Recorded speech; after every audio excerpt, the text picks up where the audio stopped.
Hey everybody, it's Jason Blaha here, and it's time for part 3 and the final part of the Q&A. So let me put on my hat. You guys already know. Do a little crafting and let's talk about it. Alright, first question. If doing half squats is bad for your knees, wouldn't walking up a set of stairs be the same as half squatting? Would it be better to take 2 steps at a time? No, we're talking about different things. I kind of understand where you're coming from. If you only looked at, hey, saying half squatting is bad because of a partial movement, it's not the partial movement that's the main issue. It's the way that you get loaded on a half squat. What I mean is you're taking a weight that is heavier than your 1 rep max. When you're walking up a flight of stairs, you're doing less than your max on a squat, right? Fair enough? All right. Most guys who do half squats, say with 400 pounds or 405, 185 kilos, whatever you want to call it, most of them who do 5 and 6 rep sets with half squats, they can't max even close to that weight. Their 1 rep max going all the way down might actually be only 315, 350 pounds, whatever, but it is going to be nowhere near 400 pounds, which is what they're doing 5 and 6 reps with for half squats. So you are essentially taking an exercise and training multiple joints to only train through a partial range of motion with a very heavy weight that they can't handle through a full range of motion. Particularly with the knees, the hips are used to that. Hips are fine. With knees, you're loading them up with a weight that is so heavy that you would never actually be able to go all the way down with it. You're doing rep work with it usually. Some guys actually do sets of 8 to 10 reps with half squats that's heavier than they could ever max if they went all the way down. So what they're doing, because it's such a heavy weight that they can't handle it on the way down, when they slow down, it changes the movement pattern from what a squat should normally be. What do I mean by that? Meaning you have to put on the brakes because your body knows that it can't handle the weight that you're going down with. So it changes the mechanics and it juts your knee forward further when it puts on the brakes to slow that weight down at the halfway mark, right? So what you're doing, you're extending the knee usually considerably beyond the toe. Watch anyone who half squats a really heavy weight, who only goes halfway down.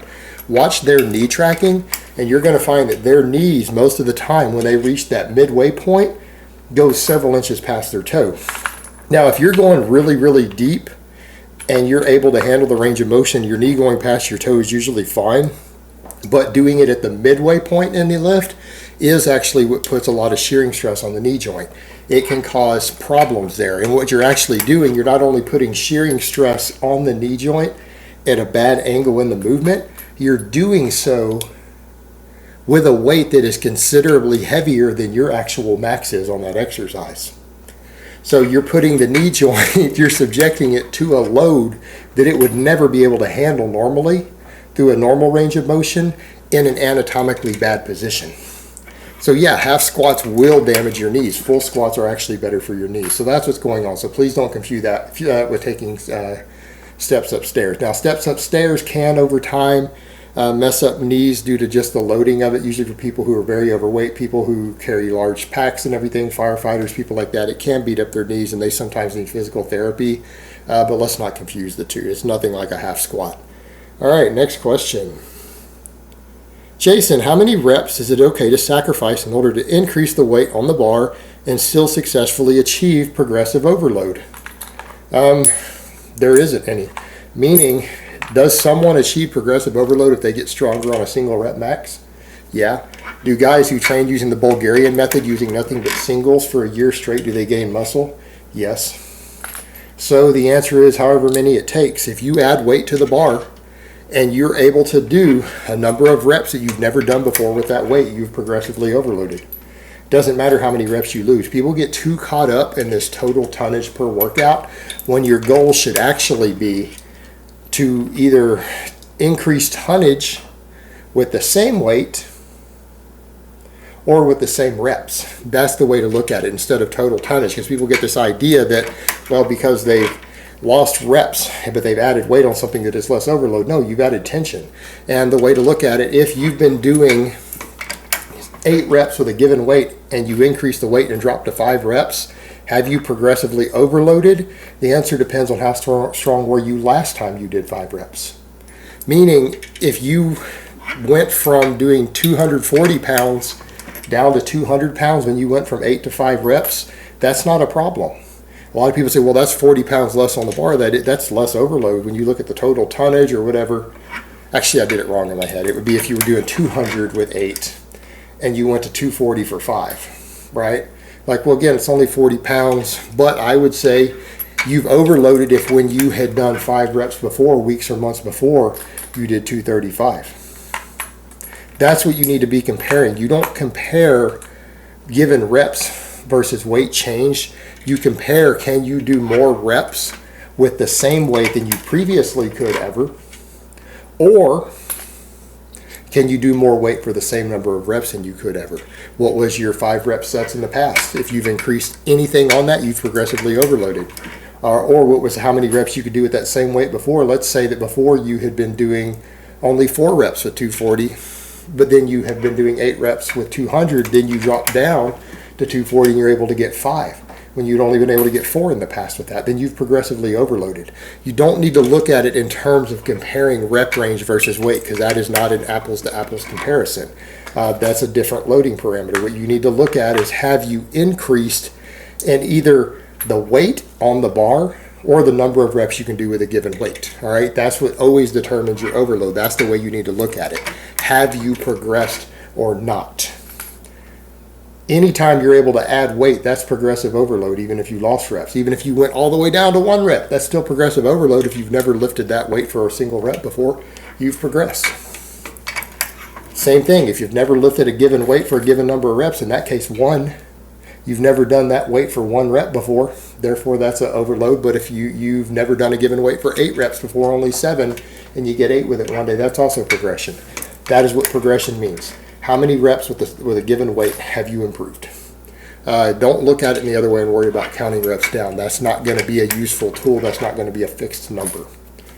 All right, next question. If the squat racks are being used in the gym and you have limited time to train, is the leg press machine better than nothing?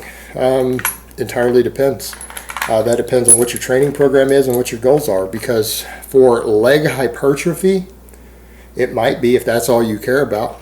But if people doing squats purely for their legs, the squat is an athletic exercise. The squat is an upper body builder. The squat builds your core. It builds spinal erectors, thoracic erectors. In some cases, the whole thoracic or lumbar sling.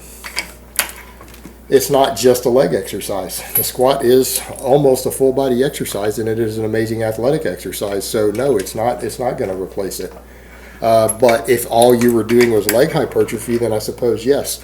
But a lot of bodybuilders think that way. The problem becomes, how are you tracking your overload if you have to substitute one exercise for another? Me personally, I don't come in and do random exercises. I don't believe in just doing random exercises because I'm not a purely hypertrophy oriented person. So I would say, again, depending upon your goals, that is, you can't answer that question without knowing specifically what you're doing. But I would say, even for someone who's doing bodybuilding, you could, if that's all you had available, and you're just worried about the leg hypertrophy from it. But remember, you're now doing an exercise that you don't do regularly, so you have no way to track the progression in the overload. What I would say is that if you ever feel that you're going to need to be in situations to where you're going to have to use the leg press instead of the squat due to a crowded gym, you will need to track your leg press separately and at least make sure that every time you do the leg press, if you're forced to do that, that you do progress on it at least a little bit so that you know you've stimulated new overload. And that would be the way to look at that if you're going to try to do it purely for that purpose. That's how I'd go about it. And that's what I would recommend. All right, next question. What do you think about weekly donations of plasma and weight training? Does it negatively impact recovery? Is it best to avoid donating plasma while blasting gear? I've heard conflicting opinions on this. Now, this is 2 separate questions, brother. Is it going to affect recovery from training? You know what? I can't tell you. Your doctor's going to have to tell you that, and you're going to have to try it and see. If you're donating plasma and it's affecting your recovery a little bit, you're either going to have to live with the impeded recovery or you're going to need to quit donating plasma. For some people, it won't negatively affect your recovery or exercise at all. You know what? It may not. You're going to have to test it and find out. But if you feel that donating plasma is important, say for moral reasons, you're doing it for an ethical purpose because you feel good about it and you feel it makes you a good person and you help people, Do you really care if it affects your recovery a little and you have to train a little less? I'll ask you a simple question there. Is your training and your results in getting 5% more results from your training in the gym more important to you than doing something that makes you feel like a good person who has helped others? I want you to think that one through, because the only reason any of us lift weights is to feel better for one reason or another. We do it for our own ego or our own self-betterment or our health. That's the only reason any of us lift weights. Hopefully. It's something because we want something out of it. We want to feel better. We hope to feel better about it for some reason. That it's either going to help us achieve something we want. We're going to feel productive. We just like being bigger and stronger. It's going to make us feel better in some way. I would say that someone who goes around and donates plasma because they feel like it's a good thing to do, I would personally say that might be worth more to you in terms of your feeling good and you're feeling better about yourself than the weightlifting is going to be. So even if you lose 5% of your progress due to the recovery from the donating plasma, but you're doing something that makes you feel like a genuinely good person because you know you may have helped somebody, I'm going to say go with the latter.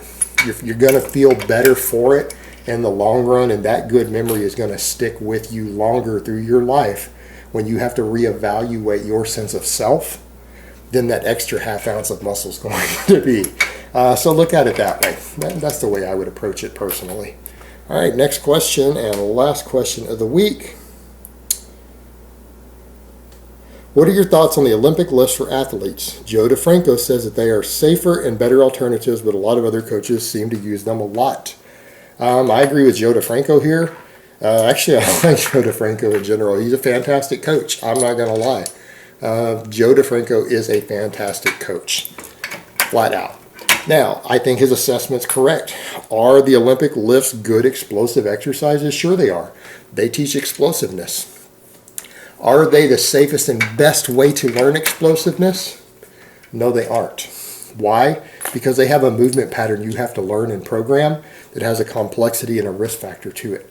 If you're doing them not because you want to do the Olympic lifts to compete in the Olympic lifts, but purely for the power and speed and explosiveness, just do less complicated lifts. The power clean, the push press, the deadlift, the Pendlay row, all of those exercises can replicate the exact same benefits you're hoping to gain from the Olympic lifts as far as for an athlete in another endeavor. You want more speed, you want more power to either hit someone harder on a football field, to sprint faster, to hit someone harder and more explosively, or kick someone harder and more explosively in an MMA fight or a boxing ring. If you're an athlete who needs explosiveness, I'm going to say the others are probably better alternatives because they train just as much speed and power without the motor learning element involved at the Olympic lifts and the skill that Olympic lifts involves. Olympic lifts are a high skill movement. Yeah, they have the other benefits, but they're less skill oriented and therefore less risky and less complex exercises that train the exact same performance elements. So I got to go with Joe Defranco on this one all the way. Not that I was aware that he said that, but if he did, then I'm agreeing with him. All right, guys, but that's really all I have to say on that today. I hope it's been informative, and I will talk to you guys next time.